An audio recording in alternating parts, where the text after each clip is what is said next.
Assalamualaikum warahmatullahi wabarakatuh. Alhamdulillah wassalatu wassalamu ala rasulillah. Segala puji dan puja kehadirat Allah subhanahu wa ta'ala. Juga salawat dan taslim kepada Nabi besar Muhammad sallallahu alaihi wa ala alihi wa sahbihi wasallam.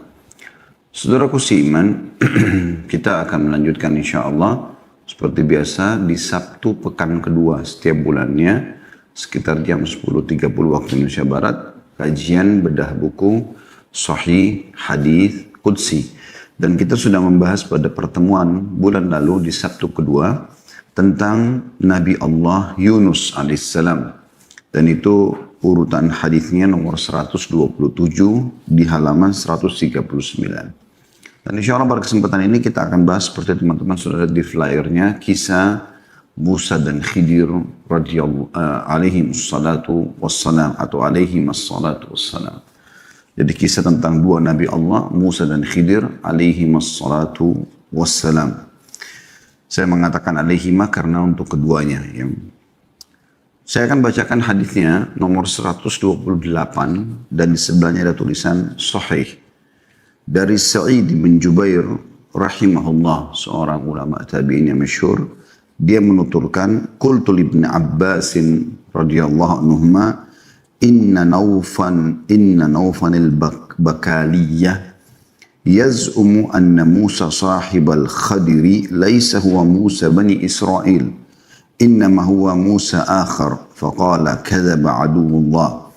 Haddathana Ubay bin Ka'b radhiyallahu anhu an Nabi sallallahu alaihi wasallam anna Musa qama khatiban fi bani Israel fasu'ila ayyun nasi a'lam faqala ana فعتب الله عليه إذ لم يرد العلم إليه فقال له بلى لي عبد بمجمع البحرين هو أعلم منك قال أي ربي ومن لي به وربما قال سفيان أي ربي وكيف لي بي قال تأخذ حوتا فتجعله في مكتال haitsuma faqadtal huta fahuwa thamma.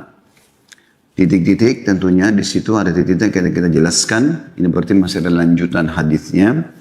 Saya akan baca terjemahnya dulu. Hadis ini riwayat Bukhari Muslim.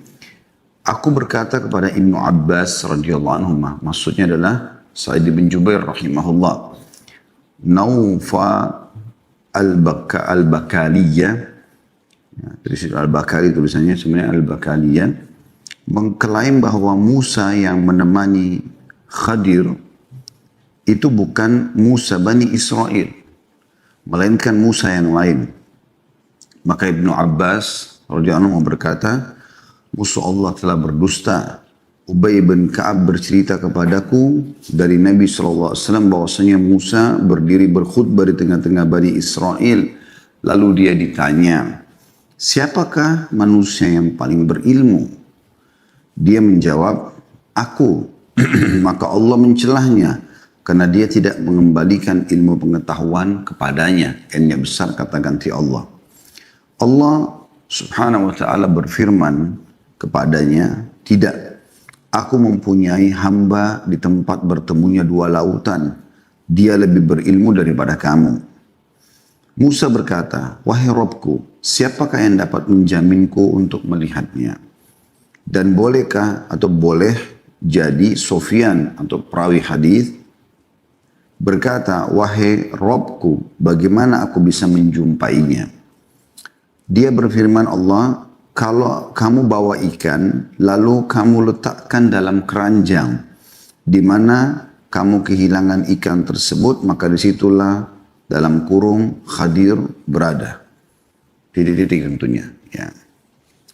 Baik teman-teman sekalian, ini kurang lebih sanad atau matan daripada hadis ya, isi daripada hadis, dan kita akan insya Allah panjang lebar menjelaskan tentang masalah hadis ini. Namun terlebih dahulu, hadis ini tentu tidak berhenti sampai di sini karena tadi saya bilang ada titik-titik. Maka ada lanjutan hadisnya. Saya akan coba bacakan insya Allah lanjutan daripada hadis ya, yang harusnya ada tertulis di dalam bahasan kita ini. Saya izin sebentar untuk membuka. Saya ulangi dari Ubay bin Ka'ab radhiyallahu anhu bahwasanya Rasulullah sallallahu alaihi wasallam bersabda, pada suatu ketika, suatu hari Musa berbicara atau berkhutbah di hadapan Bani Israel. Kemudian ada seseorang yang bertanya, siapakah orang yang paling pandai? Maksudnya di muka bumi ini. Maka Musa alaihissalam menjawab, aku. Dengan ucapan itu, Allah pun mencelahnya. Maksudnya, Allah memberikan peringatan kepada utusannya. Sebab Musa tidak mengembalikan pengetahuan suatu ilmu kepada Allah. Dia tidak mengatakan, Allah lah yang paling pintar. Allah lah yang telah mengamanahkan ilmu ini kepadaku, misalnya. Kemudian Allah mewahyukan kepada Musa, sesungguhnya aku memiliki seorang hamba yang berada di pertemuan antara laut Persia dan Romawi, atau dua lautan. Hambaku itu lebih pandai daripada kamu. Maka Musa bertanya, ya Rabbi, wahai penciptaku, bagaimana caranya aku bisa bertemu dengannya? Maka dijawab, bawalah seekor ikan yang kamu masukkan ke dalam suatu tempat di mana ikan itu menghilang, maka disitulah hambaku itu berada. Jadi ambil seekor ikan, entah itu ikan apa, tapi yang jelas seekor ikan ditaruh dalam sebuah bejana dan dibawa. Setiap kali jalan, mereka menyelisiri dua lautan itu, Persia dan Romawi. Disitulah dia melihat atau menunggu kapan ikan itu loncat ke air. Di mana loncat, di situ adalah tempat Khidir atau Khadir alaihi wassalatu wassalam. Sampai di sini tentu teman-teman sekalian, hadis tadi di dalam buku kita. Ya. Lanjutannya adalah, kemudian Musa pun alaihissalam pergi. Musa pergi bersama seorang pelayan yang bernama Yusha bin Nun. Ini juga termasuk nanti akan menjadi salah satu dari nabi-nabi Bani Israel. Tapi yang jelas pada saat itu dia menjadi muridnya Musa alaihi wassalatu wassalam. Keduanya membawa ikan tersebut dalam suatu tempat hingga keduanya tiba di sebuah batu besar di pinggir lautan. Lalu mereka berdua membaringkan tubuh sejenak lalu tertidur. Tiba-tiba ikan tersebut menghilang dari tempatnya. Ikan itu melompat mengambil jalannya ke laut. Musa dan pelayannya merasa aneh sekali. Lalu keduanya terus menyelusuri dari siang hingga malam hari lautan tersebut. Pada pagi harinya, Musa berkata kepada pelayannya, Yusha bin Nun, alaihi wassalatu wassalam, dijelaskan dalam surah Al-Kahfi ayat 62, tapi ini kita masih baca riwayatnya, kita nanti akan baca insyaAllah surah Al-Kahfinya.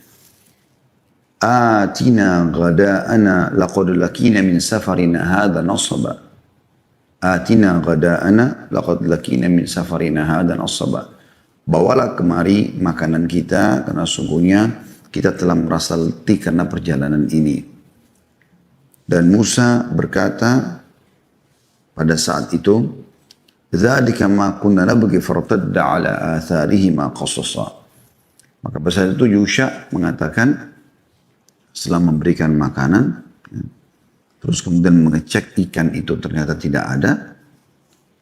Dan Musa alaihissalam baru menyadari ternyata memang itu yang sedang mereka cari. Maka dia pun berkata, itulah tempat yang kita cari. Di mana ikan itu hilang kemarin? Mereka pada saat ikan itu loncat ke lautan, belum ngeh. Gitu. Lalu keduanya kembali mengikuti jejak mereka semula. Allah jelaskan dalam surah Al-Kahfi 64. Setibanya mereka di batu tersebut, batu yang besar tadi yang awal mereka tempat istirahat, mereka mendapati seorang lelaki yang tertutup kain, maksudnya sedang melindungi dirinya dengan jubah, lalu Musa memberi salam kepadanya. Khidir atau Khadir alaihi salatu wassalam berkata, berasal dari manakah salam yang engkau ucapkan tadi? Musa alaihissalam berkata, aku adalah Musa. Khidir lalu berkata, Musa dari Bani Israel. Maka Musa berkata, benar. Lalu Dia pun berkata, hal attabi'uka ala an tu'allimani mimma 'ullimta rusyda? Qala innaka lan tastati'a ma'iya sabra. Maka Musa berkata, bolehkah aku mengikutimu supaya kamu mengajarkan kepadaku ilmu yang benar di antara ilmu-ilmu yang telah diajarkan kepadamu. Maka Khidir menjawab, sesungguhnya kamu sekali-kali tidak akan sanggup sabar bersamaku. Khidir berkata, wahai Musa, aku ini mengetahui suatu ilmu dari Allah yang hanya Dia ajarkan kepadaku saja. Tidak diajarkan kepada orang lain. Kamu tidak mengetahuinya. Sedangkan engkau juga mempunyai ilmu yang hanya diajarkan Allah kepadamu saja. Yang aku tidak mengetahui. Musa berkata, sadajiduni insyaallah sabiran wa la a'siraka amra. Engkau akan temukan dengan izin Allah, aku akan bersabar dan aku tidak akan menentangmu dalam satu urusan. Kemudian keduanya berjalan di tepi laut. Tiba-tiba lewat sebuah perahu. Mereka berbincang-bincang dengan para penumpang kapal tersebut agar berkenan membawa serta mereka, maksudnya Musa dan Khidir, supaya naik di kapal itu. Akhirnya mereka mengenali Khidir. Lalu penumpang kapal itu membawa keduanya tanpa diminta upah. Gratis, karena mereka tuh ini Khidir, Nabi. Tiba-tiba seekor burung hinggap di tepi perahu itu. Ia mematuk atau meminum seteguk atau 2 teguk air laut. Jadi ada burung hinggap di pinggir kapal tersebut. Lalu kemudian turun ke air, meminum sedikit, kemudian naikkan lagi.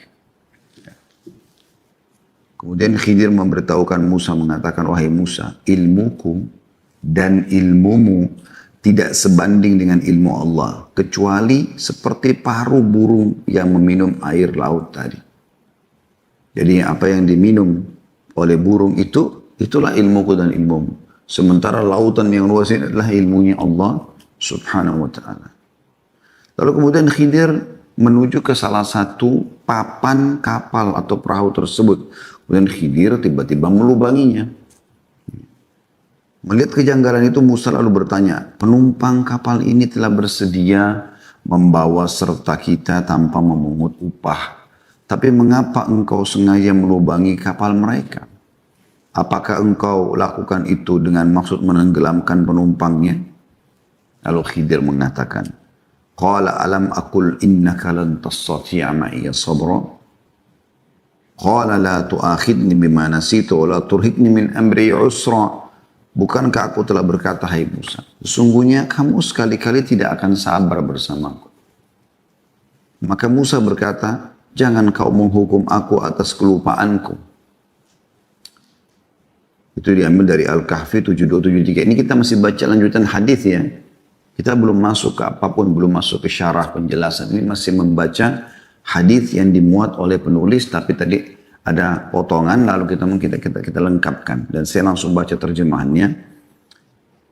Itulah sesuatu yang pertama kali dilupakan Musa, kata Nabi SAW. Kemudian keduanya melanjutkan perjalanan. Keduanya bertemu dengan seorang anak laki-laki yang sedang bermain bersama kawan-kawannya. Tiba-tiba Khidir menarik rambut anak itu dan membunuhnya. Melihat kejadian aneh ini, Musa bertanya, aqatalta nafsan zakiyatan bighairi nafsin laqad ji'ta syai'an nukra. Mengapa kamu membunuh jiwa yang bersih? Anak-anak, belum ada dosanya, belum balik. Bukan karena dia membunuh orang lain. Kalau dia membunuh orang lain, memang hukumannya hukum Allah harus dibalas gitu. Sesungguhnya kamu telah melakukan sesuatu yang mungkar. Al-Kahfi 74. Khidir menjawab, alam aqul laka innaka lan tastati'a ma'iya sabra. Bukankah sudah aku katakan kepada Hai Musa, kalau kamu tidak akan sabar bersamaku. Al-Kahfi 75. Maka keduanya pun berjalan. Hingga tak kala keduanya sampai kepada penduduk suatu negeri. Mereka minta dijamu kepada penduduk negeri itu. Tetapi penduduk negeri itu tidak mau menjamu mereka. Maksudnya mereka minta, zaman dulu itu orang hampir setiap perkampungan kayak punya pintu gerbang dan ada bentengnya. Untuk melindungi dari musuh-musuh gitu ya. Maka kalau sudah menjelang malam atau sore biasanya dikeluarin selain penghuni di situ. Musa dan Khidir alaihi wassalatu wassalam lagi mau bertamu tapi mereka menolak. Kemudian keduanya mendapatkan dalam negeri itu atau di daerah itu dinding rumah yang hampir roboh. Maka tiba-tiba Khidir melakukan perbaikan. Fa'aqamah. Qala syita ladkhatta ali ajra. Qala hadha firaku baini wa bainik sa'unabbika bita'wili ma lam tastati' alaihi sabra. Khidir lalu kemudian memperbaiki dengan tangannya tembok itu tiba-tiba jadi bagus. Dia menegakkan dinding itu, maka Musa berkata, jikalau kau mau, niscaya kamu mengambil upah untuk itu. Artinya karena aku perbaikin tembok mereka, harusnya mereka kita sebutin supaya mereka mau berikan kita kesempatan nginap di tempat ini. Maka Khidir mengatakan, inilah perpisahan antara aku dan kamu. Karena sudah sampai 3 hal yang belum Khidir jelaskan, tapi Musa alaihissalam sudah bertanya bahkan memberikan masukan. Tadi tentang kasus pembolongan kapal, kemudian padahal Khidir belum jelaskan. Harusnya Musa ikut patuh saja, nanti dijelaskan gitu. Kemudian juga membunuh anak kecil dan sekarang pada saat memperbaiki tembok di negeri yang mereka tidak mau dijamu tadi. Maka Khidir pun mengatakan di Al-Kahfi 7778 ayat 7778 ayatnya 77 dan 78 itu menjelaskan kalau inilah perpisahan di antara kita. Sudah terlalu banyak permasalahan gitu. Semoga Allah menganugerahkan rahmat kepada Musa, kata Nabi SAW. Tentu kita sangat menginginkan sekiranya Musa dapat bersabar sehingga kita memperoleh cerita tentang urusan keduanya. Tepatnya diriwayatkan Bukhari di nomor 122 dan Muslim 2380. Ini riwayatnya. Untuk lebih memperkuat bahasan kita teman-teman sekalian, ada sebuah surah dalam Al-Quran yang kita dianjurkan agar menghafalnya terutama di awal-awal surah atau akhir surah untuk selamat dari Dajjal ya. Dan juga ada anjuran untuk membaca di malam Jumat, yaitu surah Al-Kahfi. Walaupun Al-Kahfi artinya gua, kisah tentang awal-awal surah ini. Ada anak-anak muda yang sempat menyelamatkan diri untuk menjaga keimanan mereka ke dalam gua, lalu Allah kekalkan mereka 309 tahun mereka tertidur ya, dan Allah bangunkan setelah raja yang zalim meninggal pada saat itu. Itu ada kisah sendiri tentunya. Kemudian Allah masuk ke kisah Musa dan kemudian kisah Dzulkarnain. Tapi kita bahas di sini teman-teman sekalian surah yang Al-Kahfi di potongan yang berhubungan dengan bahasan kita.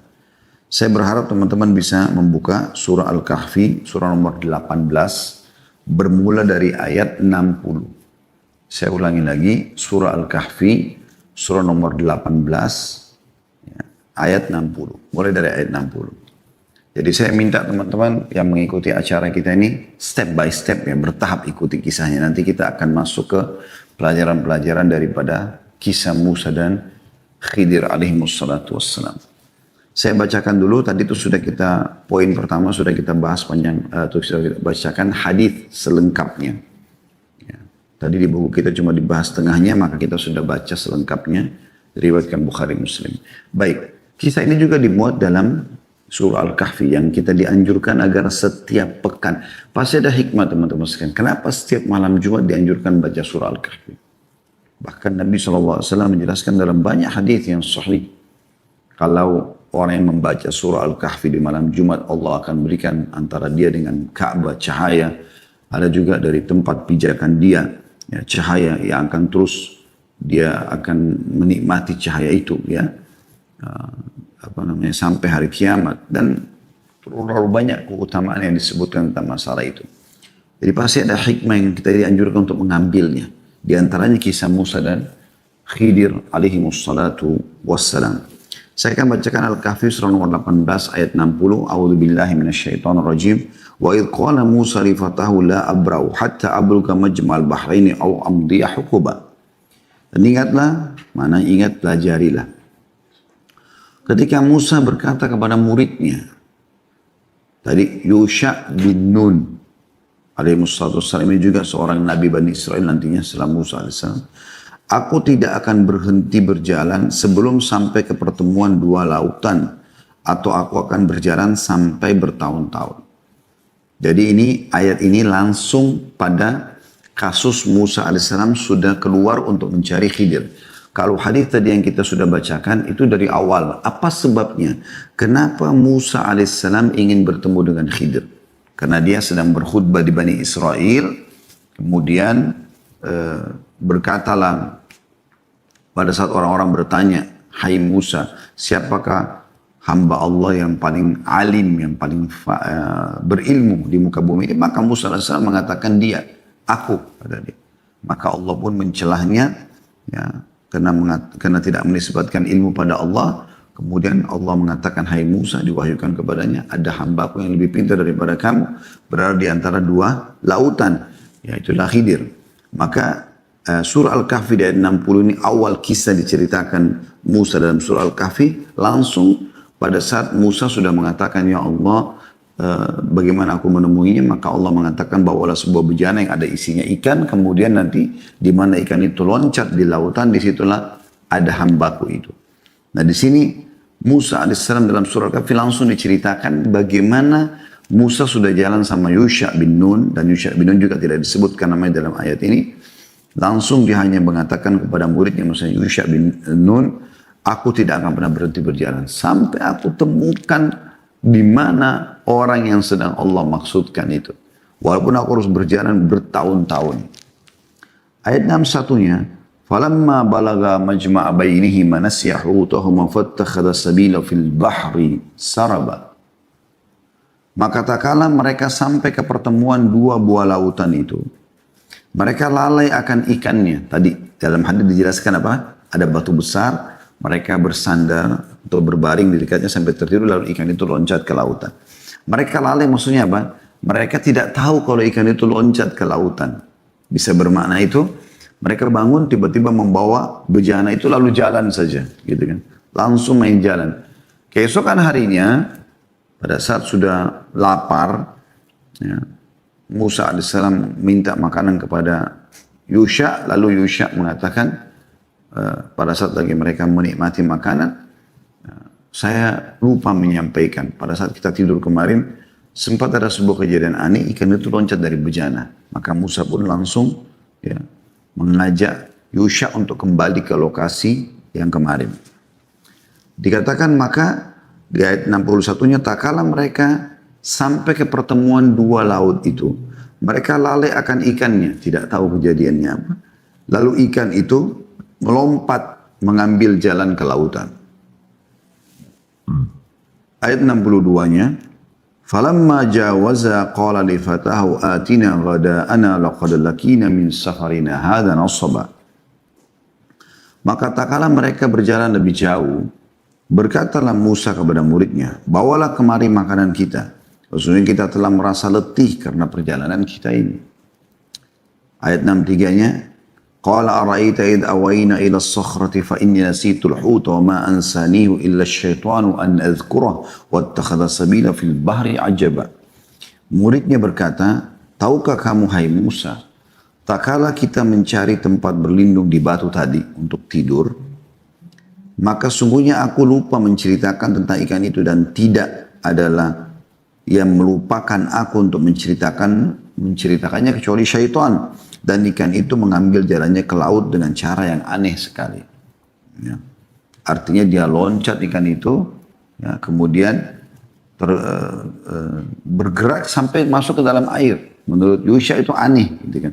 Dan Musa AS masih istirahat. Cuma pada saat bangun, Yusha lupa menyampaikan kepada Musa AS kecuali sudah perjalanan jauh. Dan mereka singgah untuk makan.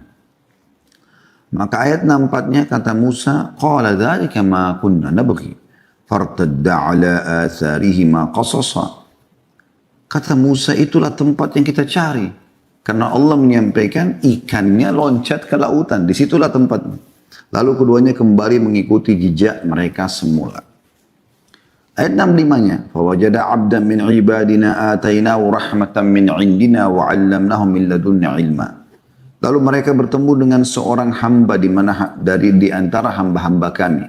Itulah Khidir. Di ayat ini tidak disebutkan namanya, tapi dalam hadis Bukhari Muslim disebutkan namanya. yang telah kami berikan kepadanya, kepada Khidir, rahmat dari sisi kami.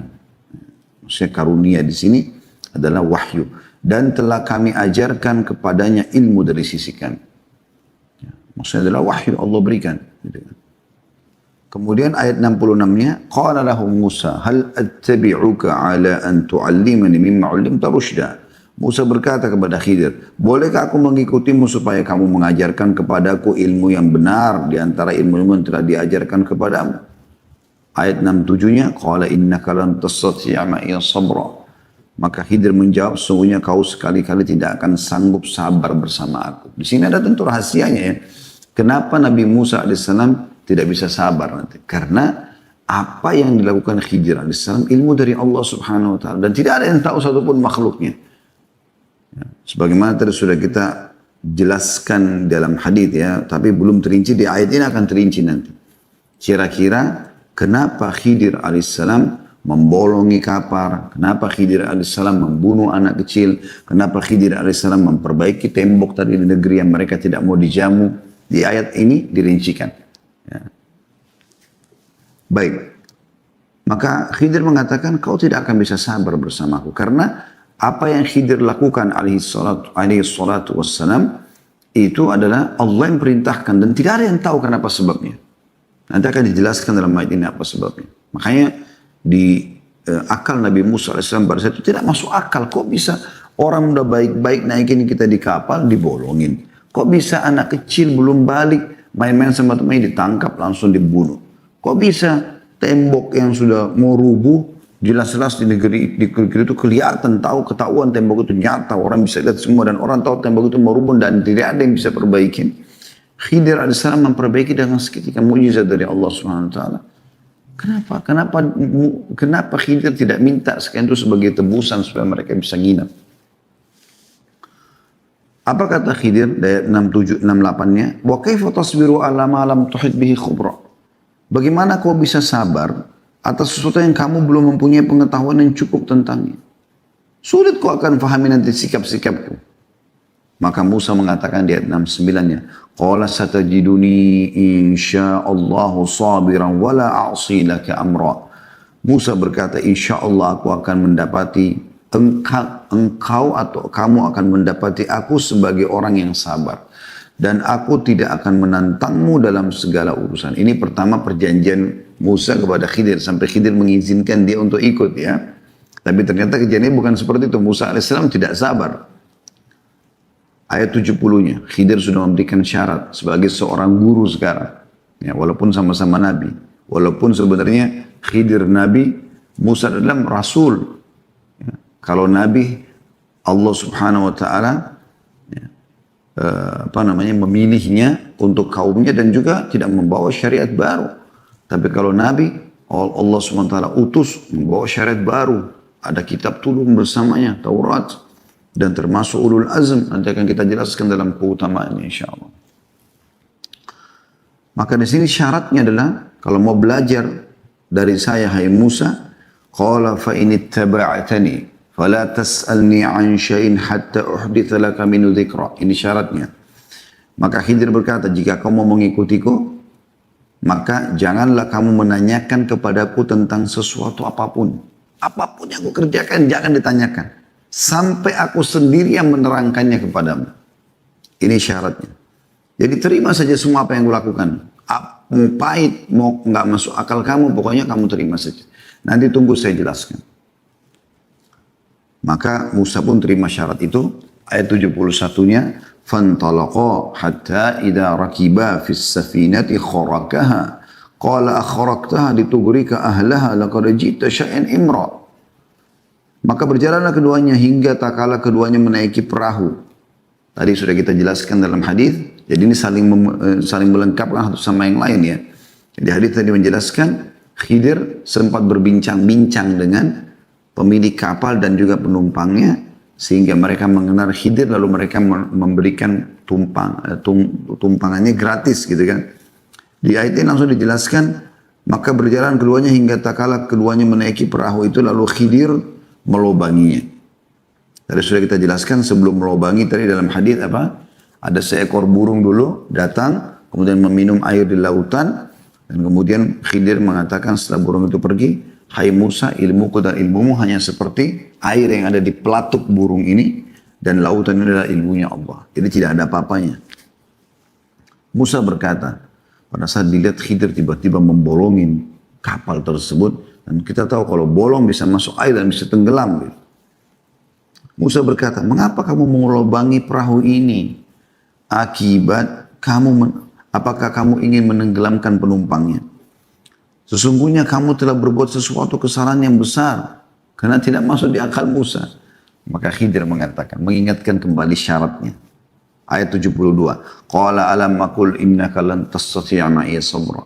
Bukankah sudah aku katakan, hai Musa, kalau kau tidak akan bisa sabar bersamaku. Maka Nabi Musa mengatakan, minta maaf, ayat 73-nya. Qala la tu'akhidni bima nasitu wa la turhiqni min amri usra. Musa mengatakan, jangan kau menghukum aku karena kelupaanku, dan janganlah kamu membebani aku dengan suatu kesulitan dalam urusanku. Maksudnya jangan sampai karena satu kesalahan ini, kamu tidak mengizinkan aku untuk belajar dari kamu. Maka ayat 74, Khidir pun menerima permaafan Musa, lalu fantalaqa, kata Allah, hatta idza laqiya gulaman faqatalahu qala qatalta nafsan zakiyatan bighayri nafsin laqad ji'ta syai'an nukra. Maka tatkala keduanya berjalan hingga keduanya menjumpai seorang anak. Tadi sudah kita jelaskan ya. Maka Khidir membunuhnya tiba-tiba. Lagi main sama teman-temannya, maka teman-temannya lari, kemudian Khidir menangkap anak ini lalu membunuhnya. Musa berkata, mengapa kau membunuh jiwa yang bersih? Belum balik dalam pemahaman kita semua. Belum balik, belum ada dosanya. Bukan karena dia membunuh orang lain. Sesungguhnya kamu telah melakukan sesuatu yang mungkar. Khidir kembali ingatkan, ini sudah kesalahan yang kedua. Ayat 75-nya. Qala lam aqul laka innaka lan tastati'a ma'iya sabra. Khidir mengatakan, bukankah sudah kukatakan kepadamu hai Musa bahwa sesungguhnya kamu tidak dapat sabar bersamaku. Maka Nabi Musa minta maaf yang kedua kalinya. Ayat 76-nya. Qala in sa'altuka an syai'in ba'daha fala tusahibni qad balagta min ladunni udra. Musa berkata, jika aku bertanya kepadamu tentang sesuatu sesudah ini, maka janganlah kamu memperbolehkan aku menyertaimu. Sesungguhnya kamu sudah cukup memberikan udzur kepadaku. Dan ini yang menyebabkan kenapa Nabi Khidir nanti setelah kejadian yang ketiga langsung memutus, sudah nggak bisa lagi kamu ikut sama saya. Karena Nabi Musa sendiri yang memberikan itu. Ya. Andai saya Nabi Musa SAW tidak mengucapkan ini, maka tidak ada masalah. Bisa saja Khidir masih memaafkan. Tapi Musa mengatakan setelah melakukan kesalahan yang kedua karena merasa ini, ya kenapa saya lakukan gitu ya. Jika aku bertanya kepadamu tentang sesuatu setelah ini, setelah kejadian kau bunuh anak lalu aku tanya sebelum kau jelaskan, maka jangan kamu memperbolehkan aku menyertaimu lagi. Jadi Musa AS yang minta itu. Sesungguhnya kamu sudah cukup memberikan udzur kepadaku. Saya sampai 2 kali. Ya sudah. Ayat 77-nya. فَانْطَلَقَا حَتَّى إِذَا أَتَيَا أَهْلَ قَرْيَةٍ اسْتَطْعَمَا أَهْلَهَا فَأَبَوْا أَنْ يُضَيِّفُوهُمَا فَوَجَدَا فِيهَا جِدَارًا يُرِيدُ أَنْ يَنْقَضَّ فَأَقَامَهُ قَالَ لَا شِئْتَ لَاتَّخَذْتَ عَلَيْهِ أَجْرًا. Maka keduanya berjalan hingga tak kala keduanya sampai kepada penduduk suatu negeri. Mereka minta dijamu kepada penduduk negeri itu. Tapi penduduk negeri itu tidak mau menjamu mereka. Tidak memberikan tempat mereka untuk bisa menginap. Kemudian keduanya mendapatkan dalam negeri itu dinding rumah yang hampir roboh. Tapi dinding rumah ini bukan biasa ya, memang nampak sekali dan orang semua tahu itu. Maka Khidir menegakkan dinding itu. Musa berkata, jika kamu mau niscaya kamu bisa mengambil upah untuk itu. Maksudnya minta balas supaya kita bisa nginap di sini. Gitu. Dijamu. Maka ayat 78-nya Khidir alaihissalam mengatakan, ini perpisahan sekarang. Qala hadha firaqu baini wa bainik. Sa'unabbi'uka bita'wili ma lam tastati' alaihi sabra. Inilah perpisahan antara aku dan engkau hai Musa. Kelak akan kuberitahukan kepadamu tujuan perbuatan-perbuatan yang kamu tidak dapat sabar terhadapnya. Sekarang aku akan sampaikan kepadamu. Sekarang kita tidak bisa lagi jalan sama-sama. Karena nanti kau akan susah, tidak bisa sabar. Udah sampai 3 kali. Tapi aku akan jelaskan kepadamu 3 kejadian yang sudah cukup. Yang kamu pungkiri semua. Yang kamu pungkiri 2, yang satu kamu malah memberikan masukan. Gitu kan. Masalah memungkiri lubangnya kapal, masalah membunuh anak kecil yang belum balik. Dan juga masukan untuk meminta upah karena memperbaiki dinding. Padahal Nabi Khidir belum menjelaskan kenapa sebabnya dia melakukan. Dan ini syarat dari awal. Ingat ya, syarat dari awal pada saat mau belajar. Dan kata Nabi SAW, al-muslimun ala syurutim. Orang muslim sesuai dengan kesepakatannya.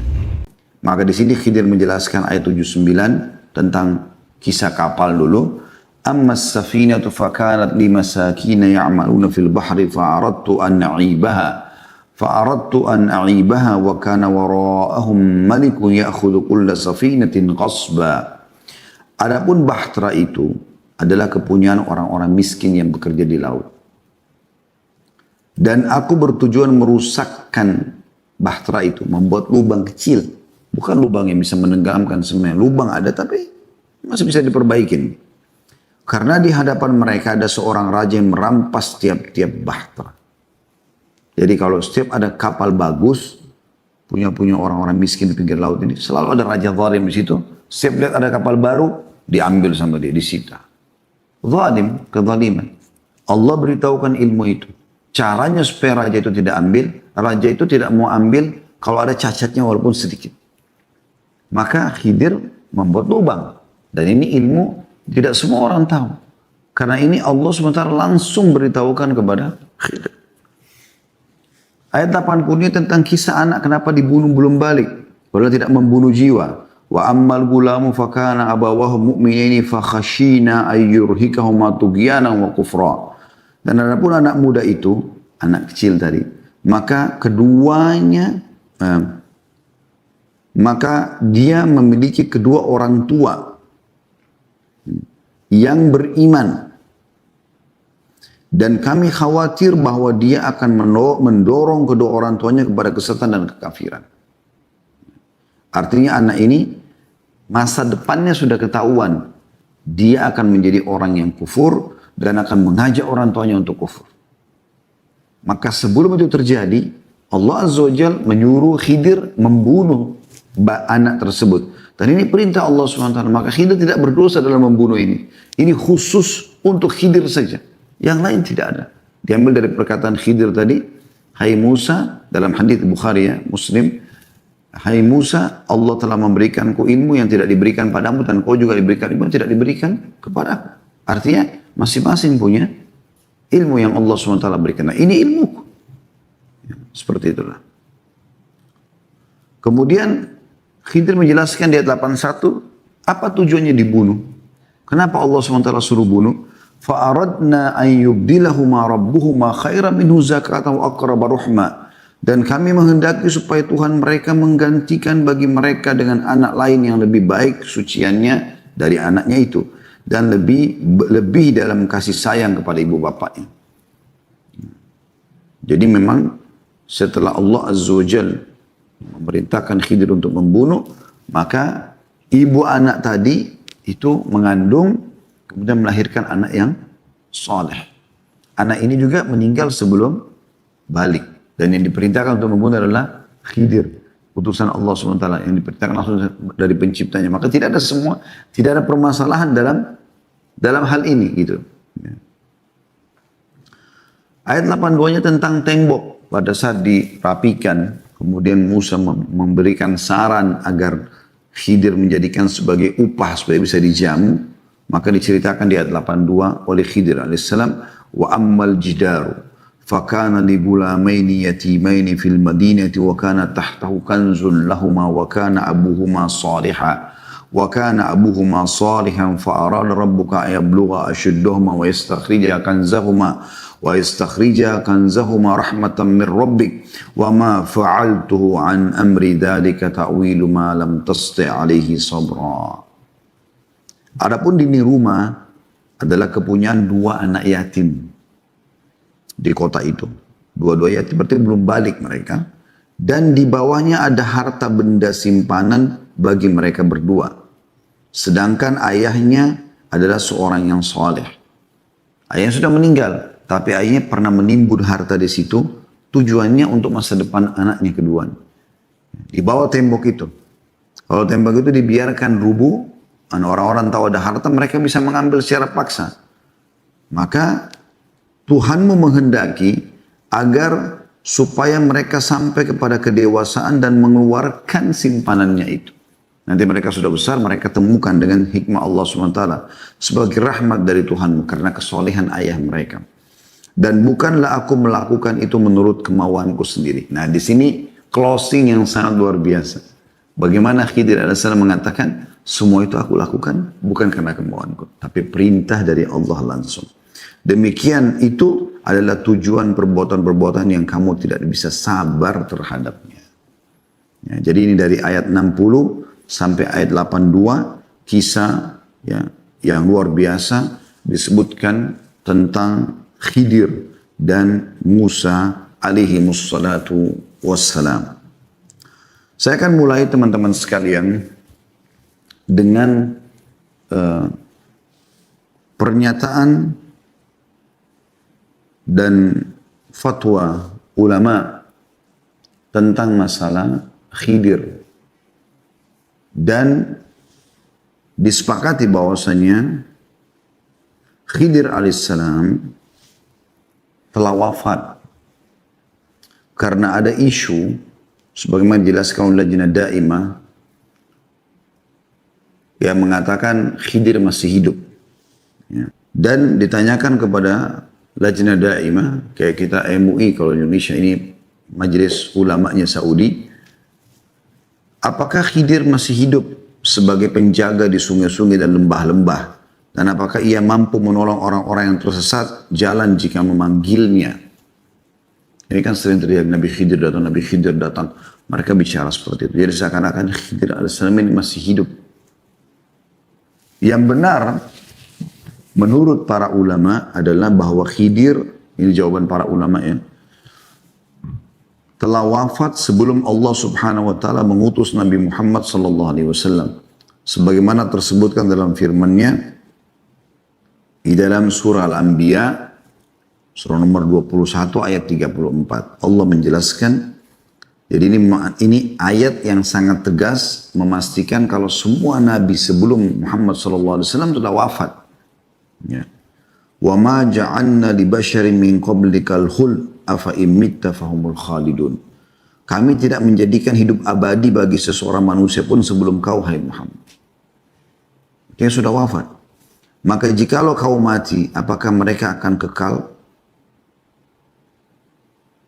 Dan kalaupun Khidir dianggap masih hidup, maka tentu saja dia akan bertemu dengan Nabi SAW. Nabi SAW juga menjelaskan, tidaklah kalian melihat pada malam kalian ini, pada saat itu suatu malam, Nabi SAW pernah menjelaskan kepada para sahabat. Mulai malam ini, ya, pada saat itu ya, bahwa sungguhnya siapa yang umurnya berkepala 100 tahun atau siapa yang berumur 100 tahun tidak tersisa pada hari ini di atas permukaan bumi ini seorang pun. Artinya 100 tahun yang lalu, per 100 tahun sudah meninggal. Orang 100 sudah meninggal semua. Jadi tidak ada yang tersisa. Atas dasar ini, fatwa Lajnah Daimah, maka keadaan Nabi Khidir adalah sebagai orang mati yang tidak dapat mendengar panggilan siapa yang memanggilnya dan tidak mampu menjawab siapa yang menyeruhnya dan tidak mampu menunjukkan jalan kepada siapa yang tersesat jalan ketika mereka meminta petunjuk. Adapun perkiraan bahwa ia masih hidup sampai saat ini, maka ini adalah masalah gaib. Keadaannya seperti masalah-masalah gaib yang lainnya, tidak boleh kita berdoa kepadanya dan meminta kebaikan kepadanya dan dalam keadaan susah maupun senang. Ini Lajnah Daimah menfatwakan masalah ini. Kenapa kita jelaskan teman-teman sekalian? Karena banyak orang yang menganggap Nabi Khidir datang ketemu sama Nabi Khidir. Bahkan banyak khurafat yang mengatakan orang yang pertama keluar selepas sholat 5 waktu di Masjid Nabawi adalah Khidir. Banyak sekali orang yang keluar gitu kan, dari masjid. Ini dan tidak pernah dinukil satupun riwayat Nabi SAW mengatakan Khidir telah bertemu denganku misalnya. Harusnya Nabi SAW sampaikan. Atau mungkin pernah bertemu dengan sahabat atau ikut jihad bersama Nabi SAW. Maka ini semua tentunya teman-teman sekalian jawaban terhadap ya, Khidir alaihi salatu wassalam. Kemudian juga ada hal lain yang kita ingin titik beratkan tentang masalah Khidir adalah seorang nabi dan Allah Subhanahu wa taala menjelaskan bahwasanya memang dia adalah seorang nabi. Ini mayoritas ulama ya. Ada yang mengatakan dia orang saleh, tapi pendapat yang paling kuat adalah dia adalah seorang nabi. Dari dalilnya adalah yang pertama Allah perintahkan Musa alaihissalam untuk belajar kepada Khidir. Sebagaimana Allah ceritakan dalam surah Al-Kahfi, tadi yang sudah kita baca ayat 66, A'udzu billahi minasyaitonir rajim, qala lahu Musa hal attabi'uka ala an tu'allimani mimma 'ullimta rusyda. Musa mengatakan, bolehkah aku mengikutimu supaya kau mengajarkan kepadaku ilmu yang benar dan ilmu yang diajarkan kepadamu? Allah ajarkan langsung. Dan wahyu datangnya kepada para nabi. Ya. Jika Khidir bukan nabi, tentu ada orang yang bukan nabi, yang bisa nabi belajar dari ini. Dan ini tidak terjadi tentunya. Dalam sejarah para nabi-nabi tidak terjadi. Orang-orang biasa belajar kepada para nabi ya, tapi nabi belajar kepada orang biasa ini nggak terjadi. Ya. Karena jelas nabi lebih tahu daripada manusia biasa. Kemudian yang kedua, Khidir juga sempat mengatakan pada saat bertemu dengan Musa dalam surah Al-Kahfi ayat 82 tadi, ayat terakhir 82 ya, yang membahas tentang kejadian keduanya, rahmatan min rabbik wa ma fa'altu an amri. Ini semua karena rahmat dari Tuhanmu, hai Musa, sehingga aku punya ilmu begini dan aku tidak melakukan itu karena keinginanku. Artinya Khidir melakukan semua itu sesuai dengan perintah Allah dan wahyu darinya, bukan kemauan beliau sendiri. Dan orang yang mendapatkan wahyu khusus seperti Khidir ini adalah seorang nabi. Kemudian juga yang membuktikan Khidir adalah seorang nabi, perkataan Syekh Shu'aib Al-Arnaud. Ya. Beliau mengatakan, sebagian ulama besar mengatakan, ikatan pertama yang dirusak oleh orang-orang zindiq atau orang munafik adalah status Khidir sebagai nabi. Karena orang munafik memanfaatkan status Khidir, dalam kutip bukan nabi, untuk beralasan bahwa wali lebih afdal daripada nabi. Sebagaimana mereka mengatakan kedudukan nabi di barzah, ya, dan seterusnya. Artinya mereka menganggap kalau Khidir adalah manusia biasa, orang soleh saja, berarti bisa saja ada orang soleh sampai menjelang hari kiamat nanti yang bisa mengalahkan para nabi-nabi. Dan itu yang sering banyak dikembangkan, khurafat. Merasa bahkan dia bisa membuat syariat sendiri dan segala macam. Nabi SAW juga menyebutkan dalam sebuah hadis Bukhari nomor 3402, kenapa sebabnya dinamakan Khidir beliau. Khidir artinya khidir hijau, berwarna hijau. Ya. Kata Nabi SAW, innama summiyal khadir annahu jalasa ala farwatil bayda fa idha hiya tahtazzu min khalfihi khadra atau khudra. Ya, khadra tepatnya. Beliau dinamai Khidir karena beliau duduk di atas tanah yang putih, kayak padang pasir.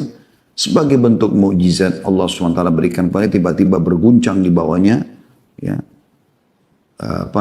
lalu tumbuhlah hijau-hijauan.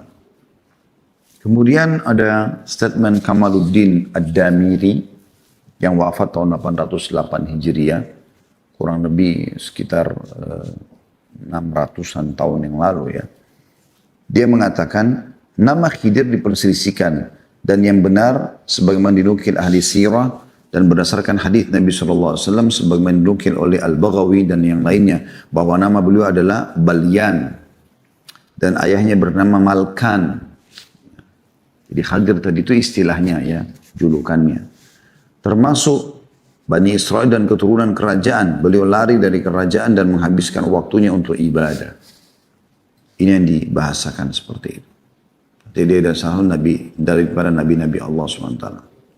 Dan sudah kita jelaskan tadi masalah kenapa dia dikatakan nabi dan fatwa ulama tentang masalah apakah dia hidup ataupun sudah meninggal dunia. Baik teman-teman sekalian, sekarang kita coba masuk ke masalah pelajaran-pelajaran yang bisa kita ambil. Kita akan coba kembali ke buku kita. Pertama sekali, Sa'id bin Jubair rahimahullah adalah seorang ulama tabi'in yang masyhur. Ya, tadi setelah panjang lebar kita jelaskan masalah hadisnya, kemudian ayat-ayat Al-Quran, kemudian fatwa ulama tentang Khidir. Ya. Saya akan mulai mengambil coba mutiara-mutiaranya. Teman-teman kembali ke halaman 139 dari buku Sahih Hadis Qudsi ini. Sa'id bin Jubair adalah salah satu ulama masyhur dari kalangan tabi'in, muridnya Abdullah bin Abbas radhiyallahu anhuma, dan orang yang sangat soleh. Dia termasuk salah satu korban Hajjaj bin Yusuf. Ya. Ini salah satu orang yang zalim dulu di pemerintahan. Dia membunuh semua orang yang bertolak belakang pendapat dengan dia, termasuk ya ulama-ulama. Dan yang dibunuh salah satunya adalah Sa'id bin Jubair. Dan Sa'id bin Jubair inilah yang pada saat akan dibunuh dia mengatakan, kalau engkau membunuhku, aku akan memohon kepada Allah SWT agar memberikan kepadamu hukuman seperti 1000 nyawa. Ya. Maka setelah itu pun dia membunuh, Hajjaj membunuh Sa'id bin Jubair rahimahullah. Setelah wafat, Hajjaj tidak bisa tidur. Beberapa hari kemudian dia meninggal dunia dan dia selalu mengatakan dalam kondisi dia gelisah, sungguh Sa'id bin Jubair telah membunuhku dengan 1000 kali lipat. Atau seperti itu maknanya, maka meninggallah Hajjaj bin Yusuf. Dia menukil kisah tentang gurunya, Ibnu Abbas radhiyallahu anhu. Apa yang dikeluhkan Sa'id bin Jubair? Ada seseorang yang bernama Naufan al-Bakali. Naufan al-Bakali ini dinukil tentang, dia suka menukil kisah Israiliyat. Kisah-kisah yang dinukil tentang Israiliyat. Ya. Dan kita dalam menukil kisah Israiliyat, kita nggak membenarkan dan juga menyalahkan. Kalau dia sesuai dengan Al-Quran dan Sunnah informasi, kita benarkan. Tapi kalau tidak sesuai, maka kita, atau bertolak belakang misalnya, Al-Quran dan Sunnah menjelaskan sebuah kisah A, kemudian Israiliyat atau kisah dinukil dari orang-orang Bani Israel, itu adalah bertolak belakang, maka kita mengatakan itu salah. Tapi kalau tidak ada disebutkan, tidak bertolak belakang, tidak juga yang disebutkan dalam Al-Quran dan Sunnah, maka kita diamkan saja. Seperti itu kurang lebih. Nah orang ini, Naufan al-Bakali, ya disebutkan, dia seringkali ya, menukil kisah Israiliyat. Maka dia sempat menyebarkan sebuah isu. Naufan ini dia mengatakan bahwasanya Musa yang diceritakan dalam kisah bersama Khadir, baik dalam hadis ataupun dalam surah Al-Kahfi tadi, bukan Musa Bani Israel, bukan Nabi Musa AS. Jadi ini pelajaran pertama adalah bagaimana Sa'id bin Jubair rahimahullah, siapa dia dan kemudian dia, sedikit tadi kita kasih jawaban. Kemudian bagaimana dia mengeluhkan tentang isu yang bertolak belakang dengan apa yang gurunya ajarkan. Tentang Nabi Musa AS adalah Musa AS Nabi itu. Sementara Naufan coba menyebarkan isu kalau itu bukan Musa. Maka dikatakan oleh Ibnu Abbas radhiyallahu anhuma, kadzaba aduwwullah, telah berdusta musuh Allah. Di sini tentu bukan maksudnya Ibnu Abbas, kata para ulama hadis, berarti dia adalah musuh Allah, ya, yang dimaksud adalah harus diperangi segala macam. Tapi di sini adalah sebuah kata celaan. Kenapa kok dia berani benar mengubah makna kisah Nabi Musa AS dalam surah Al-Kahfi? Musa AS disebutkan Nabi SAW dalam hadis yang sahih. Lalu dia mengatakan bukan Musa Nabi, tapi Musa lain. Ini seringkali orang mengalih-alihkan makna. Ya. Ini tidak perlu kita alihkan makna. Apa manfaatnya buat kita? Seperti itulah. Maka Ibnu Abbas pun akhirnya menyampaikan, menukil dari sahabat Nabi yang lain, yaitu Ubay bin Ka'ab radhiyallahu anhu. Lalu mulailah masuk dalam kisah Nabi SAW menceritakan tentang Musa AS. Dan dalil yang membuktikan kalau Musa AS adalah di sini Nabi Musa, karena Al-Kahfi menjelaskan tentang kisah Musa AS. Kemudian juga surah akhir hadits Bukhari, dan ini Ibnu Abbas juga menjelaskan, anna Musa qama khatiban fi Bani Israel. Bahwasanya Musa berdiri menjadi khatib, berceramah di depannya Bani Israel. Ya. Jadi ini mutiara pertama yang kita bisa ambil. Selanjutnya yang kita bisa ambil pelajaran adalah bagaimana kedudukan kedua nabi ini, Musa dan Khidir alaihimussalatu wassalam. Musa alaihissalam termasuk nabi dan rasul. Dan disebutkan namanya dalam Al-Quran 135 kali. Bukan 1-2 kali. Termasuk nabi yang paling banyak disebutkan dalam Al-Quran. Sering kali Anda temukan kisahnya. Jadi bukan cuma 1 kali dalam surah Anbiya misalnya. Tidak dalam surah Anbiya, dalam surah Toha, dalam surah Al-Qasas. Banyak disebutkan ya, kisah Musa alaihissalam. Dalam surah Al-Baqarah. Ya, banyak. Hampir dalam surah-surah itu sering terselipkan kisah Musa alaihissalam.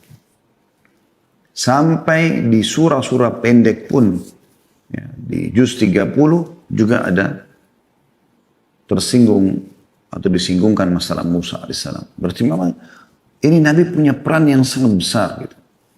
Dan dia salah satu dari ulul azm. Saya perlu jelaskan teman-teman sekalian, Allah mengutus 124 ribu Nabi. Di antaranya 313 Rasul. Bedanya Nabi sama Rasul. Nabi adalah seseorang yang Allah utus tidak membawa syariat baru. Hanya mengingatkan kaumnya apa yang disampaikan oleh Nabi sebelumnya. Kalau Rasul membawa syariat baru menghapus syariat sebelumnya. Makanya jumlah mereka sedikit kalau Rasul 313 saja. Sementara Nabi 124 ribu. Semua Rasul pasti Nabi. Tidak semua Nabi itu Rasul. Makanya kalau kita bilang misalnya Musa adalah seorang Nabi dan Rasul Allah. Bisa kita gabungkan. Karena dia Rasul maka Nabi juga masuk istilah padanya gitu kan. Nabi Muhammad SAW, Rasul, kita mengatakan Nabi SAW atau Rasulullah SAW. Bisa dua-duanya. Karena dia adalah seorang Rasul. Tapi kalau Nabi saja, maka tidak dilekatkan padanya predikat Rasul. Makanya Nabi SAW mengatakan, Allah mengutus 124 ribu Nabi, diantaranya 313 Rasul. Yang wajib kita sebagai seorang Muslim mengetahui kisahnya, ya 25 Nabi dan Rasul. Jadi sedikit sekali yang kita pelajari dari 124 ribu Nabi. Nah ini termasuk yang bisa jadikan pelajaran teman-teman sekalian. Nah Musa alaihissalam selain disebutkan namanya paling banyak dalam Al-Quran dan 135 kali kurang lebih. Musa alaihissalam ini adalah salah satu ulul azm. Dari 25 Nabi dan Rasul yang wajib kita pelajari kisahnya. Itu ada 5 lagi pemimpinnya, gitu kan. Disilakan dengan ulul azm. Nuh alaihissalam, Ibrahim alaihissalam, Musa alaihissalam, Isa alaihissalam, Muhammad alaihissalatu wassalam. Ya. Jadi 5 ini. Dan mengerucut nanti dari 5 ini pemimpin mereka semua dan bahkan pemimpin Adam adalah Nabi Muhammad sallallahu alaihi wasallam. Seperti itulah. Ya. Ulul azm artinya pilihan lagi. Sementara Khidir sendiri adalah seorang Nabi Allah yang sebagaimana sudah kita jelaskan tadi. Dan memang Allah subhanahu wa ta'ala mempertemukan dengan Musa karena kasus tadi Allah ingin menunjukkan kemahaluasan ilmunya. Kalau ada orang yang lebih pintar daripada kau wahai Musa. Dan aku mampu mengerjakan apa yang aku inginkan. Kurang lebih seperti itu. Tapi tetap keduanya punya kedudukan yang mulia. Walaupun Musa alaihissalam belajar dari Khidir, dan ini hanya karena Allah ingin menunjukkan kepada dia kalau orang lebih pintar daripada kamu. Tapi bukan berarti Khidir lebih mulia daripada Musa, enggak. Tetap Musa alaihissalam lebih mulia karena dia termasuk ulul azm, gitu kan. Karena kita sudah bilang tadi sebab kenapa Allah pertemukan dengan Khidir karena tadi Allah ingin ya memberikan pelajaran kepada Musa, jangan sampai kau menisbatkan ilmu itu adalah kamu. Seperti itu kurang lebih, ya. Jadi ini pelajaran yang kedua, bagaimana kedudukan kedua Nabi yang mulia ini. Dan ini tentu kalau kita mau jelaskan panjang lebar, kita juga insya Allah pertemuan akan datang nanti, kita akan membahas tentang Nabi Musa alaihissalam. Masih kisah Nabi Musa alaihissalam, tapi berhadapan dengan malaikat maut. Ya. Itu akan ada penjelasan sendiri tentunya. Kisah Nabi Musa alaihissalam masyhur dalam Al-Quran bersama dengan saudaranya Harun alaihissalatu wassalam. Kemudian berhadapan dengan Fir'aun sampai kasusnya Fir'aun tenggelam, kalah penyihirnya segala macam. Kemudian kisah panjang lebar tentang Nabi Musa AS dengan Bani Israel yang banyak membangkang. Walaupun mereka sudah diselamatkan oleh Allah SWT dari kejaran Fir'aun. Dan seterusnya panjang lebar. Sampai panjang lebar ya dijelaskan juga dalam hadis bagaimana Musa alaihissalam meninggal. Bahkan Nabi SAW menjelaskan kuburan Musa itu berada di Palestina ya atau di Syam yang jaraknya lemparan batu kalau nggak salah dari sebuah gunung, kurang lebih seperti itu maknanya ya. Kalau aku ada di sana aku akan tunjukkan kuburannya, kata Nabi SAW. Walaupun Nabi SAW tidak tunjukkan kepada kita. Dan kata para ulama, satu-satunya kuburan yang sudah pasti ada kuburan Nabi di situ adalah Nabi Muhammad SAW. Untuk menunjukkan kepada kita, memang ini Nabi penutup. Ya, tinggal ini yang kita ikutin. Seperti itu kurang lebih. Walaupun kita imani keberadaan yang lainnya. Kemudian pelajaran yang ketiga teman-teman sekalian, selain kedudukan Musa dan Khidir adalah bagaimana pentingnya seseorang itu menjauhi sifat sombong. Ini pelajaran ketiga. Wajib kita jauhi sifat sombong. Jangan sampai kita merasa ujub, berbangga-bangga dengan ilmu yang kita miliki atau kelebihan yang kita miliki. Kita harus bersyukur kepada Allah Subhanahu wa taala, bukan malah kita jadikan sebagai bahan untuk berbangga. Karena ini akan membuat Allah Subhanahu wa taala murka. Pelajaran kita ambil pada saat Musa mengatakan, waktu ditanya oleh Bani Israel siapa orang paling pintar, dia mengatakan aku. Itu saja. Sebenarnya Musa AS mungkin tidak niat sombong teman-teman sekalian. Tapi Allah Subhanahu wa ta'ala langsung memberhentikan nabinya di batasan itu. Kita tahu maksiat yang pertama terjadi kepada Allah Azza wa Jalla adalah kesombongan iblis. Dan Allah SWT murka. Dan banyak sekali hadis yang menjelaskan masalah itu. Allah SWT mengatakan kesombongan adalah pakaianku.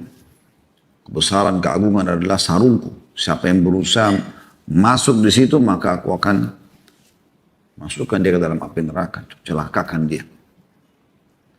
Jadi nggak boleh. Sifatnya Allah memang al-mutakabbir. Allah memang maha sombong. Nah, itu sifat Allah SWT. Kita tidak boleh. Dalam hadis yang sahih kata Nabi SAW, tidak akan masuk surga orang dalam hatinya ada seperti biji sawi dari kesombongan. Kita seperti padi, makin berisi makin merendah. Itu penting. Kemudian teman-teman sekalian, juga pelajaran yang keempat yang kita bisa ambil adalah pentingnya menuntut ilmu. Pentingnya menuntut ilmu. Bagaimana Nabi Musa alaihissalam langsung pada saat Allah Subhanahu wa taala mengatakan ada hambaku yang lebih pintar daripada kamu, beliau tidak menutup atau sama sekali tidak membatasi diri. Sebenarnya Musa AS cukup mengatakan, oh ya baiklah kalau gitu ya Allah saya minta maaf. Kan bisa saja. Tapi tidak. Musa AS langsung mengatakan, ya Allah bagaimana caranya aku bisa bertemu dengan dia. Saking cintanya beliau dengan ilmu. Dan tidak ada sesuatu yang asing bagi kita teman-teman sekalian dalam Islam tentang keutamaan majelis ilmu. Ini kalau kita bahas panjang sekali. Ya. Tapi terlalu banyak hadis yang menjelaskan tentang keutamaan majelis ilmu dan bagaimana Nabi SAW menyambut para penuntut ilmu sambil mengatakan pada mereka, marhaban bi talabatil ilm. Selamat datang para penuntut ilmu. Lalu Nabi SAW siapkan ada sufa untuk 300 orang kurang lebih di belakang rumah beliau khusus untuk para penuntut ilmu dan orang-orang yang tidak mampu. Islam adalah agama ilmu. Tidak ada kebahagiaan, tidak ada ketentraman, tidak ada kesuksesan kecuali dengan ilmu. Jelas, kita mau dunia harus ada ilmu, mau akhirat harus ilmu. Mau dua-duanya harus berilmu. Ilmu akan memuliakan seseorang. Atha bin Abi Rabah, seorang ulama tabi'in, kulitnya hitam, kakinya pincang, matanya satu rusak, subhanallah, rambutnya keriting. Tapi karena ilmunya Allah muliakan dia. Ini bukan sedang menyebutkan aib, tapi ulama menukil masalah itu. Bagaimana ilmu memuliakan seseorang. Al-A'mash, atau maaf, ya kalau Al-A'mash ya salah satu perawi hadis itu kalau dia ngomong sering kali muncrat ludahnya, tapi murid-murid tetap duduk untuk belajar di situ. Mereka kadang-kadang kalau menulis sampai basah, tapi mereka belajar. Ilmu memuliakan orang. Bukan saya katakan berarti orang berarti kalau ngomong bisa seperti itu, tidak. Tapi bagaimana Allah SWT tetap memuliakan orang seperti ini. Kita lihat para ulama, Imam Malik, Imam Abu Hanifah, Imam Syafi'i, Imam Ahmad, dinukil tentang mereka. Kenapa? Karena ilmunya. Kalau Anda mau hidup bahagia, ilmu yang Anda lakukan. Perjalanan jauh pun ditempuh gak ada masalah. Para ulama kita dulu menempuh jarak yang sangat jauh. Bahkan Imam Bukhari, Imam Ahmad, rahimahumullah semuanya. Itu pernah untuk mengejar beberapa hadis mereka jalan 1 bulan. Berbulan-bulan mereka jalan untuk menempuh sebuah tempat. Dalam hidup mereka sudah sekian tahun mereka berputar mengelilingi dunia ini. Perjalanan yang luar biasa. Sebentar mereka di Madinah, sebentar mereka di Mekah, sebentar mereka di Irak, sebentar mereka di Mesir. Pindah-pindah mereka belajar ilmu. Sekarang Alhamdulillah di zaman kita Allah SWT sudah mudahkan. Jangan disia-siakan teman-teman sekalian. Belajar ilmu. Melalui medsos seperti sekarang kita apa saja belajar ilmu, ini pelajaran. Yang kelima, perlunya mempelajari adab-adab ilmu itu, terutama dengan guru. Jangan pernah memotong perkataan guru, jangan pernah mendahului guru. Ya. Kalau kita mau belajar, belajar. Dan yang tidak kalah penting teman-teman, hormati guru itu. Walaupun satu waktu nanti kita juga sudah lebih pintar daripada guru kita. Di sini Khidir sebenarnya tahu kalau Musa alaihissalam lebih baik daripada dia. Rasul, ini Nabi gitu kan. Sudah kita jelaskan tadi. Tapi bagaimana Khidir diperintahkan Allah SWT untuk memberikan syarat. Kalau mau belajar sama saya Musa, jangan bertanya sampai saya jelaskan. Karena kadang-kadang kita kalau tergesa-gesa teman-teman memotong atau menghakimi apa yang disampaikan oleh guru kita. Atau kita memvonis dia bodoh hanya karena satu kesalahan atau dua kesalahan dia lakukan. Ini membuat tidak ada keberkahan yang kita dapatkan dari ilmu. Walaupun ada kesalahan dari mereka, mungkin kita bisa coba renungi dulu. Kita mencari cara yang tepat untuk menyampaikan. Jadi nasihat yang kita sampaikan kepada para ulama. Beda dengan kita nasihati teman kita atau murid-murid seperti kita para penuntut ilmu. Ya. Saya dengan Anda seorang penuntut ilmu. Tapi kalau seorang ulama besar kita nggak boleh sembarangan ngobrol sama dia. Mungkin dia punya dalil. Mungkin dia punya rujukan yang belum sampai pada kita. Dan itu yang terjadi. Musa alaihissalam tidak sampai padanya. Gitu kan. Ada yang belum sampai kepadanya. Kisah Umar bin Khattab satu waktu pernah beliau setelah meninggal Nabi SAW di zaman khilafahnya beliau. Ada orang datang ke rumahnya dari Ansar. Tiba-tiba pada saat datang ke situ langsung saja ketuk pintu. Umar belum sempat buka 2 kali 3 kali lalu dia pergi. Umar bin Khattab keluar setelah itu tanya, mana siapa ada yang datang, tangganya mengatakan si fulan. Kata dia, kenapa dia pulang sebelum tunggu saya? Dan panggil dia kembali. Maka Umar menghardik dia, kenapa kau pulang tanpa menunggu saya? Karena memang Umar bin Khattab di waktu itu membuka diri untuk keluhan-keluhan. Saya silakan menyampaikan. Kata dia, saya mendengarkan dari Nabi SAW, kalau seseorang bertamu di rumah temannya atau saudaranya muslim, dia mengetuk sampai 3 kali, maka pulanglah. Gitu kan? Kata Umar, siapa yang mendengarkan hadis ini selain daripada kamu? Didatangkan teman-teman kalau tidak salah 14 atau 15 orang. Yang Umar sendiri sebagai mertua Nabi belum pernah dengar itu. Bukan mustahil, belum sampai kepada kita. Ilmu sangat luas, gitu kan? Ilmu sangat luas. Kecuali memang orang itu ngawur, sembarangan, ya. Terkenal suka menyebarkan kedustaan, itulah. Karena sekarang ada penyakit saya di tengah-tengah para penuntut ilmu ini. Kemarin belum ngerti apa-apa. Belajar nih sekarang. Sebulan, 1 tahun sama gurunya, ustadznya, kita di Indonesia. Begitu sudah mulai tahu sedikit saja, maka yang dilakukan adalah mencari kesalahan-kesalahan gurunya. Mulai merasa lebih hebat, lebih pintar, lebih soleh, lebih segala macam. Padahal dia masih terlilit utang, dia masih punya banyak masalah ribawi, dia masih banyak kemaksiatan yang dia masih belum bisa lakukan. Mungkin gurunya udah jauh lebih baik daripada dia, minimal sudah mengajarkan itu. Ini pelajaran teman-teman. Selanjutnya yang keenam ya, pelajaran yang bisa kita ambil adalah ada di atas orang alim, alim yang lainnya. Di atas orang yang punya keterampilan, ada keterampilan yang lain. Fawqa kulli dhi ilmin alim. Artinya, kita jangan batasi diri kita untuk belajar. Kita belajar dari guru ini, mungkin ada guru yang lebih pintar, dan seterusnya. Dan kita pun kalau sudah alim, jangan kita merasa diri kita lebih alim daripada orang lain. Dan yang terakhir teman-teman sekalian, pelajarannya adalah apa yang Allah Azza wa Jalla berikan kepada Khidir, yang ketujuh ini, adalah mukjizat. Gak semuanya orang bisa punya itu. Ya, harus difahami masalah ini. Karena banyak orang mengambil dari kisah Khidir ini seakan-akan alaihi salatu wassalam semua orang bisa begitu. Ada ilmu min ladun, artinya ilmu yang saya bisa dapat sendiri. Tapi saya pernah duduk dengan sebagian orang dan dia mengatakan, saya sholat di musola saya, kemudian datanglah ilmu min ladun ini, saya dapat wahyu, saya dapat begini, dapat begitu. Bahkan jauh lebih besar daripada itu, mereka menganggap dirinya bisa bertemu dengan Jibril, bertemu dengan ya akhi. Para sahabat saja tidak pernah melihat Jibril dengan poster aslinya. Datang dalam bentuk manusia. Ya, dan itu pun di hadapan Nabi SAW. Bukan satu sahabat khusus didatangi oleh Jibril, tidak. Karena Jibril datang alaihissalam untuk membawa wahyu. Gitu kan. Maka ini kisah kemujizatan. Mujizat itu syai'un khaliqun anil ada. Sesuatu yang di atas kemampuan manusia biasa itu hanya diberikan kepada para nabi-nabi. Ada yang diberikan pada nabi ini, tidak diberikan pada nabi yang lain. Bagaimana dengan manusia biasa? Kita bisa sampai pada tingkat seorang wali Allah, ya tapi dengan ibadah yang kita kerjakan dan juga itu kuasa Allah Subhanahu wa taala. Tapi untuk sampai pada tingkat seperti seorang nabi itu nggak mungkin. Sehingga ini orang ambil keputusan, oh Khidir aja bisa bunuh orang karena dia tahu masa depannya akan buruk. Saya juga kira-kira anak ini mungkin buruk, saya main bunuh saja. Bisa sembarangan. Ya. Dan itu pelajaran sangat banyak bisa kita ambil. Tapi teman-teman saya cukup dengan ini, insya Allah mudah-mudahan bisa bermanfaat.